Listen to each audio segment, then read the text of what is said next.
Il-qorti ħelset mill-akkużi lil 5 aħwa li kienu akkużati b'kompliċità magħhom George Farrugia fil-korruzzjoni ta' uffiċjali tal-Enemalta u l-kumpanija Mediterranean Offshore Bunkering fix-xiri taż-żejt.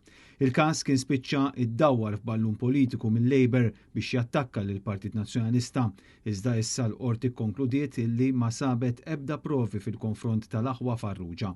Il-Partit Laburista kien ilu mill-2013 jgħid illi kien hemm qarnita ta' korruzzjoni u l-Labour kien bena kampanja elettorali sħiħa fuq dan is-suppost skandlu.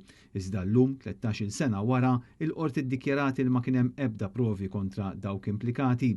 L-akkużi kontra Antonio Farrugia ta' 79 sena, Gaetano Farrugia ta' 76 sena, Raymond Farrugia ta' 73 sena, Salvo Farrugia ta' 72 sena u Emanuel Farrugia ta' 70 sena kienu tresqu fl-2015 wara li ħuhom George Farrugia implikom b'allegazzjonijiet serji ta' tixħim li skont damu għaddejn is-snin. Kien f'Jannar tal-2013 meta l-Malta Today ħarġet l-istorja tal-iskandlu taż-żejt li fuqha rikeb il-Partit Laburista.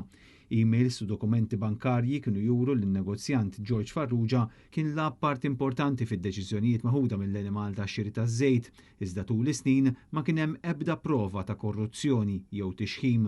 Issa l-qorti laqet l-argument tad-diviża illi sa dan il-punt wara li għaddew snin twal għadu ma nstab ħati ta' korruzzjoni f'dan il-każ u li żewġ uffiċjali pubbliċi li kontrihom xedt George Farrugia ġew ukoll illiberati.